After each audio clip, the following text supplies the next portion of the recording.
Now, President Cyril Ramaphosa has expressed his deep sorrow following the loss of life in a scholar transport crash near Vanderbijlpark earlier today.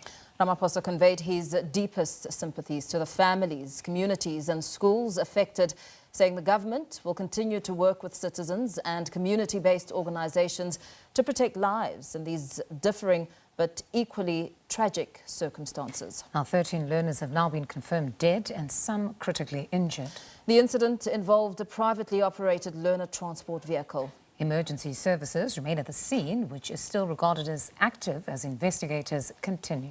Gauteng Education MEC Matume Chilwane has confirmed that the learners were from 5 different schools, 3 public and 2 private. Now, the ages of the learners have not yet been disclosed.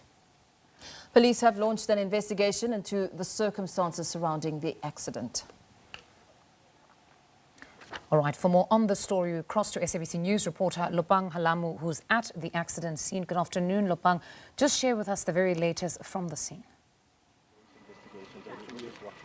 Mfundo, a very good afternoon. I'm actually just going to move out of shot and ask our colleague Mpomasela to zoom into that part of the scene. Now, what you're seeing now is that scholar transport that is really in bad shape, and it's really disheartening at this stage. As you mentioned, 13 of these scholars have unfortunately lost their lives. Now, we do understand that 12 of them lost their lives on the scene, and 1 other succumbed to their injuries in hospital. That's the Sebokeng Hospital, and that is currently where the MEC of Health is. And we do understand that earlier on, the parents really quite shaken and confused and hysterical for most of them as they entered the scene without authorization, and a number of them trying to identify their children. And at this stage, the police were not able for a very long time able to maintain that part of the scene. And we do understand that at this stage, some parents have gone to the hospital for the identification process. And it's really one of the most heartbreaking things that I guess any parent can go through. But at this stage, we understand that some have gone to the hospital and some others have gone to the morgue. At this stage, no idea as to whether or not the scholar transport driver will be held liable and on what charges, if any. At this stage, we do know that he's also currently in hospital after sustaining some injuries. We are not yet certain whether or not those injuries were serious, critical, or minor injuries. And in fact, at this stage, what we are trying to ascertain or trying to understand is where is the truck driver. Now, speaking to some officials, of course, off camera, they explained that the scholar transport was trying to overtake on this particular road.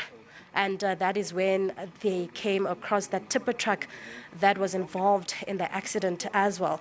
So as things stand, 13 learners have been confirmed dead, and quite a really painful sight for these parents. We actually saw on our way here, so some parents trying to come across officials and ask them, do you know of this child?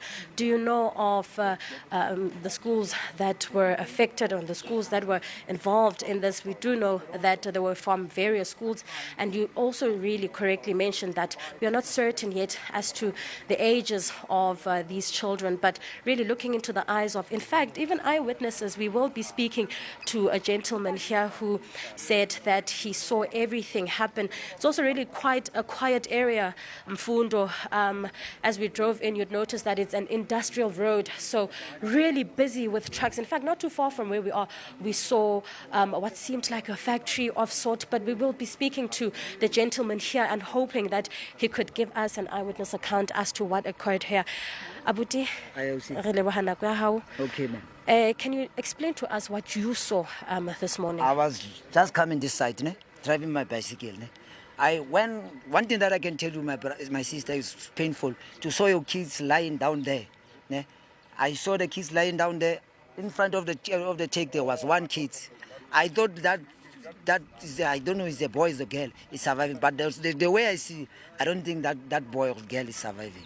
From what you saw, who was speeding in that moment? And give us more detail as to what you saw. The way I hear that most of the people that are talking there, they said that guy who takes is the one that caused the problem. Just because you can't overtake road like this, you see. And you know this road most of the time, those guys from trucks they're using. Yeah, it's painful. How come you overtake this side? And you know you have a lot of kids there. If you are parents, you're supposed to think before you act. Yeah. So I wish our government can do something. This thing, we are going to lose our kids. Yeah. We are going to, just because I'm also a parent, this thing is painful. It's painful, my sister.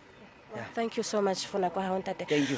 Mfundo, there you have it, an eyewitness describing what he saw here, and it seems as though speed might be a factor, but we do know that investigations are currently taking place, and we hope that we can get to understand exactly what happened here, the circumstances that led to this tragedy.